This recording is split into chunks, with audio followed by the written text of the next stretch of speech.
शारीरिक रूप से स्वस्थ सासू माँ यदि 5 मिनट रसोई घर का काम देख लेती तो क्या हो जाता। 4 माह का अंश आजकल बहुत तंग करने लगा था, परंतु सासू माँ की आवाज आते ही सारिका सब काम छोड़कर झट से अंश को अपने कमरे में जाकर दूध पिलाने लगी।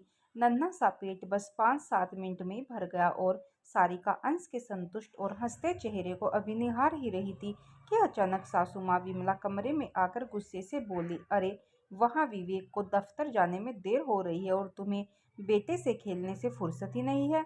लाओ इसको मुझे दो और विवेक को ढंग से दफ्तर भेजो। हर बार की तरह सारिका चुपचाप अंश को सासू माँ को देकर रसोई घर की ओर बढ़ गई। उधर सासू माँ अंश को लेकर ड्राइंग रूम में बैठकर पोते अंश के साथ खेलने लगी और साथ ही साथ अपने बेटे से बतियाने लगी। शारीरिक रूप से स्वस्थ सासू माँ यदि 5 मिनट रसोई घर का काम देख लेती तो क्या हो जाता, परंतु शायद बहू के आने के बाद जैसे हर सास रसोई घर का काम भूल ही जाती है या बहू के होते हुए काम करना अपनी तौहीन समझती है। बस ऐसे ही कुछ विचार सारिका के दिमाग में उमड़ घुमड़ रहे थे। उधर पेट भरा होने के कारण अंश भी अच्छे से खेल रहा था। इतने में देवर और नंद भी कॉलेज जाने के लिए तैयार हो गए, तो उन्होंने भी सारिका को नाश्ते के लिए आवाज लगा दी। एक मशीन की तरह सारिका सारे काम कर रही थी। कल तो पूरी रात अंश की वजह से सो भी नहीं पाई थी। आजकल सर्दियों में रात में बहुत बार उठता था। इतने में नंद रिया की आवाज आई, भाभी लो अंश ने अपने कपड़े गंदे कर दिए, आकर इसके कपड़े बदल दीजिए। बस मम्मी जी का और अपना पराठा सेक कर आती हूँ रिया, कहते हुए सरिका ने और जल्दी जल्दी हाथ चलाने शुरू किए। अरे बहू अब आ भी जा, गुस्से में विमला जी बोली। सासू माँ का पराठा बनाकर अपना पराठा बिना बनाए सारिका ने सासू माँ को नाश्ता पकड़ाया और अंश को उठाकर गुसल खाने की ओर भागी। उधर विमला जी आराम से टीवी चलाकर गर्मा गर्म नाश्ता करने लगी और दोनों बच्चे भी कॉलेज को निकल गए। अंश के कपड़े बदले ही थे कि उसे फिर से भूख लग गई थी। रसोई घर से अपनी ठंडी चाय और 2 बिस्किट लेकर सारिका अंश को दूध पिलाने लगी। अब उसमें अपने लिए नाश्ता बनाने की हिम्मत नहीं थी। देखते ही देखते आजकल कब 10 बज जाते थे पता ही नहीं चलता था। अंश जैसे ही सोया सारिका ने इत्मीनान की सांस ली और इतने में काम वाले ने आकर घंटी बजा दी। फटाफट उसके साथ लगकर सब काम करवाते करवाते घड़ी ने 12 बजा दिए और अंश भी उठ गया था।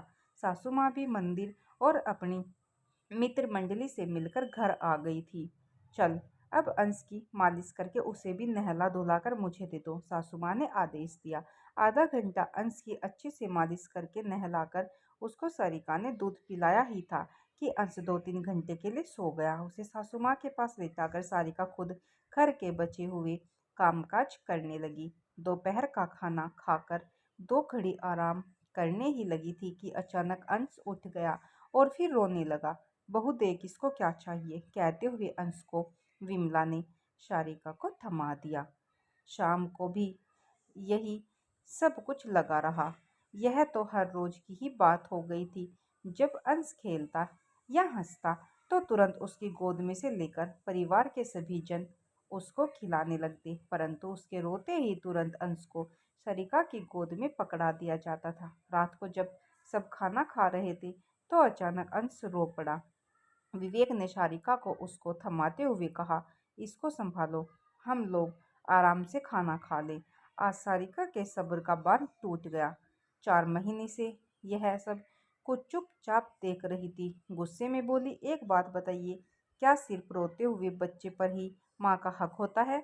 जब अंश खेलने के मूड में होता है तो उस समय मैं रसोई घर में सबकी फरमाइश पूरी करती हूँ और जैसे ही यह रोने लगता है तो इसको मेरी गोद में थमा दिया जाता है। आखिर मुझे भी तो मेरे बच्चे के साथ खेलने का मन करता है।